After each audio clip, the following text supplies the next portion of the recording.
The Philadelphia 76ers are currently sitting as the 11th seed in the Eastern Conference, and it's starting to become increasingly concerning whether or not they're actually going to do anything in the playoffs or even get into the playoffs at this point. They're only 2 games back of Chicago for the 10 seed, but getting into the play-in doesn't promise you anything in the East, because not only do you have to actually get through the other teams in the play-in who have been much more consistent than Philly to this point, but playing Boston or Cleveland in the first round this year is basically a death sentence. So we kind of got to talk about the Sixers and how they're going to strategize for the rest of this season, because this ship is starting to sink and they need to find a way to fix it, or this is going to be a disaster class of a season for them. If you guys like this video, make sure to like and subscribe. We're trying to hit 1,000 subscribers by the end of June. Every subscription, every like, it really counts a lot. And let's just get into this one.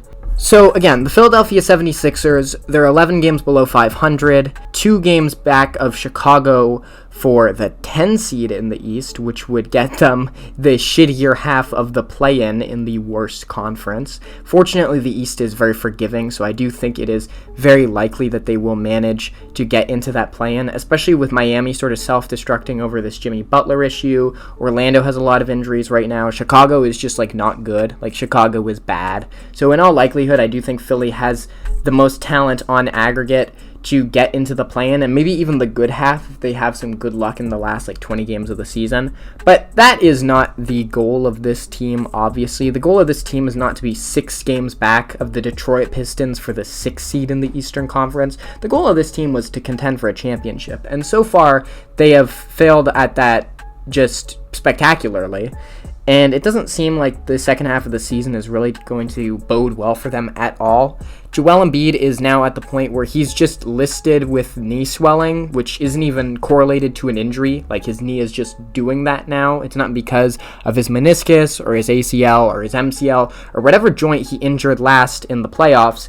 His knee is just swelling constantly, and there doesn't really seem to be a way to fix that if you're the Sixers. It just seems like his knee is permanently fucked, and it's going to be like this probably for the rest of his career, unfortunately, and that's going to make climbing out of this hole for them exponentially more difficult. Joel has only played in 13 games to this point, and he's only played 7 games with the other 2 members of the Big Three and PG-13 and Tyrese Maxey. The Sixers are 6-1 in those games, so they're definitely a team that, at least in theory, could be very good if they could just get the core together. But the supporting cast of this roster has really not facilitated winning when those guys have been out at all this season. Pretty much everyone on this team is having a down year. The only guys who are really sort of showing out and playing above their weight this season have been Gershon Yabusele and the injured Jared McCain, who's going to be out for the season. Other than that, pretty much every player on this team has been disappointing to some degree. Kyle Lowry kind of looks like a corpse. Caleb Martin's been inconsistent. Just a whole lot of guys.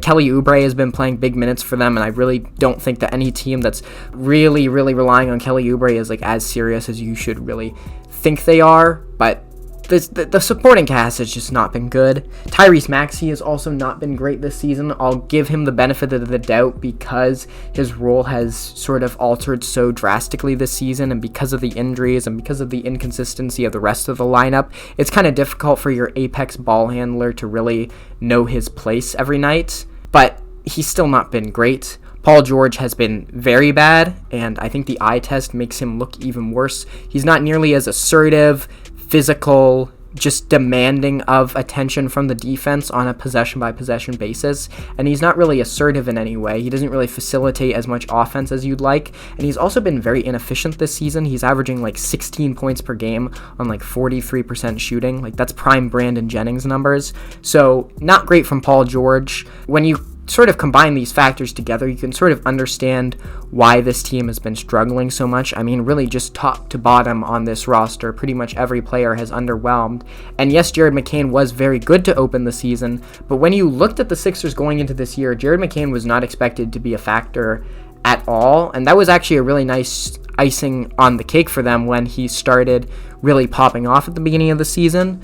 And unfortunately, they have not been able to back that up with all the stuff that they actually did expect to have going into the season. The Sixers, as it stands right now, are not in a good place. They have injuries, and I think a big problem with this team is Tyrese Maxey, who has been healthier as of late, is going to, the tread on his tires is going to really start to wear down, because they're not going to be able to wind down in the last, 5 to 10 games of the season. They're going to have to be competing right up until the buzzer, and most of these, Eastern Conference teams will sort of just be going through the motions in the last, month of the season, the Sixers will have to keep their foot on the gas, and that's going to sort of exacerbate a lot of their injury issues. And so you might look at this situation and you might look at their position in the standings and think that, well, maybe the Sixers could just bottom out this season. Maybe they could just, flip that other switch, take the rest of the year off and get a good draft pick. But the problem with that is theoretically they could get a high pick in this year's draft, but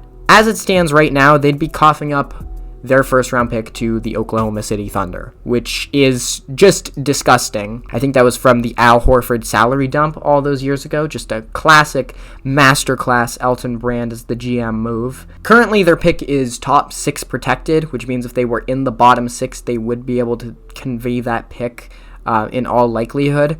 However, when you look at the bottom 6 of the NBA, it's really, really bad this season, and the Sixers can try to fall in that tier. I don't think it's out of the realm of possibility that as Portland has sort of risen here, Philadelphia sort of matches their production, and they sort of get close to that 6 or 7 spot in terms of that bottom of the barrel ranking. But in all likelihood, right now, they'd fall around that 8 to 9 range in terms of where they'd fall in the lottery. So there really isn't a lot of merit to the Sixers tanking. They just have too much talent to sort of bottom out completely, and their pick is just, the protection is just not good enough for them to really justify that. So in all likelihood, they're probably going to have to be competing for the rest of the season at a very high level.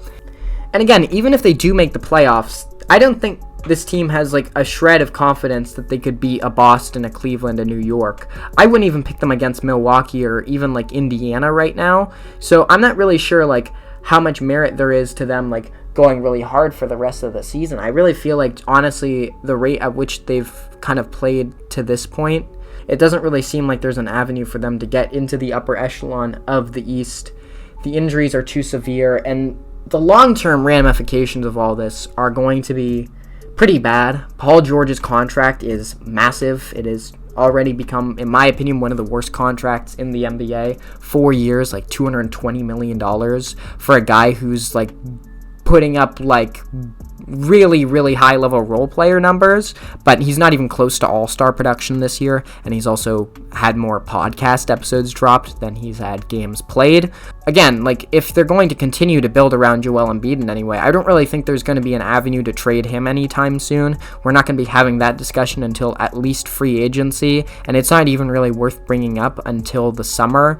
But I think we can sort of see the writing on the wall that this Joel Embiid thing, at least for this year, it's pretty much cooked. And depending on whether or not the Sixers can find some miracle remedy for his knee or not, I really don't know if we'll have a chance to see Joel Embiid in the playoffs in a meaningful capacity for a very long time. They do have some trade assets, I guess. They have Kenyon Martin, who's basically a human trade exception.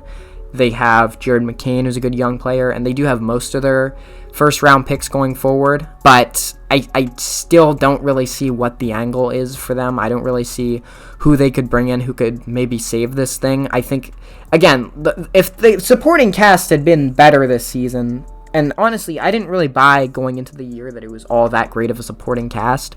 But if it had played to the level that most people expected, then I actually think the Sixers making a big move at the deadline could salvage this season.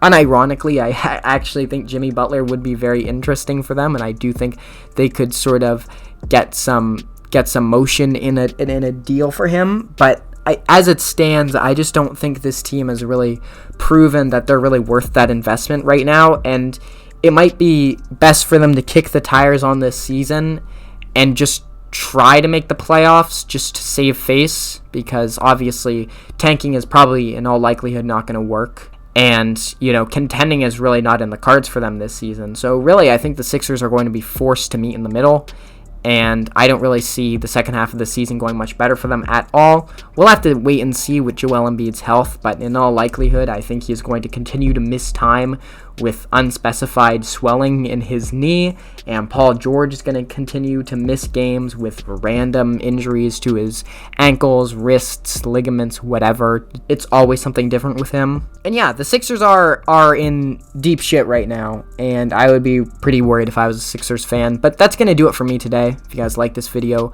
make sure to like and subscribe. We're trying to hit 1,000 subscribers by the end of June. I kind of had a bit of a flu game performance today. I am a little sick.